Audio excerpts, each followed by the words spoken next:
September v Sobranciach sa nám dlhé roky spája s tradičným vinobraneckým podujatím.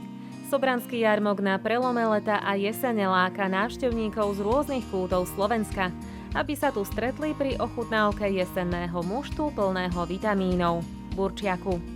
Nad prípravou a organizačno-technickým zabezpečením dvojdňového podujatia stojí jarmočná komisia.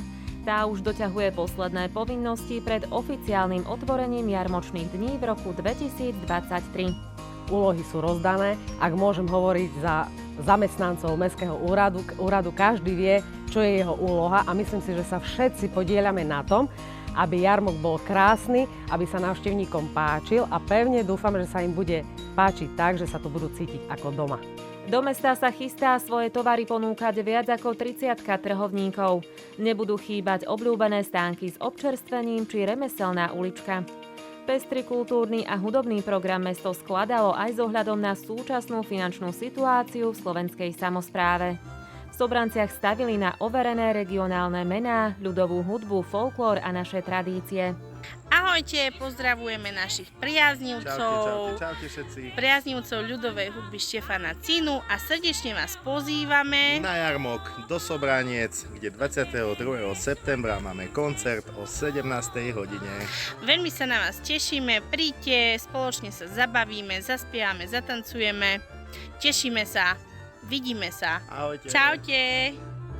Sama ja się sznurowała, sama ja się szminkowała w zielonym haju pod dubem.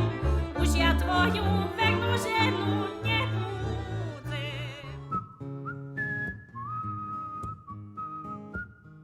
Fanúšikov popscény by mohol vo štvrtok večer do mesta prilákať úspešný superstárista Martin Harich. Uvedomujem si, že náš tradičný sobranský vinobranecký jarmok je podujatím, ktoré presahuje nielen hranice nášho mesta, ale určite hranice nášho okresu.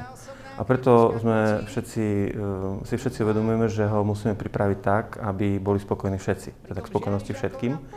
Nie len návštevníkom, ale aj obchodníkom a aj účinkujúcim. Skúšaš to na všetky spôsoby. Všetko, čo poviem, robíš mi povoli. Páliš tak, že to neboli. Experimentuj, všetko ti dovolí. Aby bol takto pripravený, tak je potrebné musíme mať k tomu aj fungujúcu jarmočnú komisiu a ja vnímam, že aj jej prístup a jej práca prispela k tomu, aby jarmok bol nachystaný k spokojnosti a chceme touto cestou poďakovať členom našej jarmočnej komisie za angažovanosť a za tvorivý prístup. Uvedomujem si, že jarmok je podujatím, ktoré je pretkané zvykmi, folklórom, tradíciami, ale doplňajú aj tradičné súťaže a výstavy. Na toto všetko sa aj tento rok môžu naši návštevníci tešiť. Pripravili sme aj niekoľko noviniek, ktoré veríme, že potešia našich hostí. Jednou z nich bude aj jedinečná bubnová show Batida, interpretujúca rytmy inšpirované brazílskou kultúrou.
K jarmočným tradíciám patrí i oceňovanie najkrajších záhrad a balkónov. Komisia pre najzáhradu, najbalkón vyrazila do terénu a zhodnotila úsilie obyvateľov Sobraniec. Dnes sme navštívili niekoľko záhrad s komisiou Zakvitnuté Sobrance.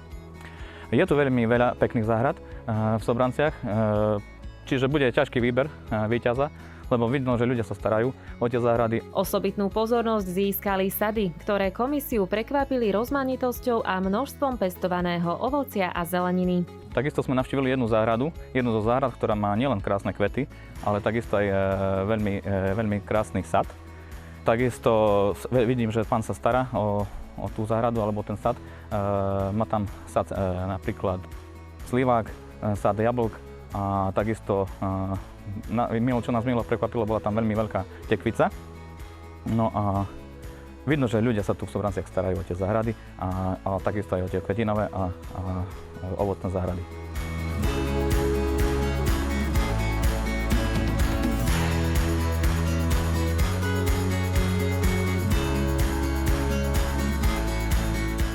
Svojou starostlivosťou o rastliny mnohí prispievajú ku skrášľovaniu mesta.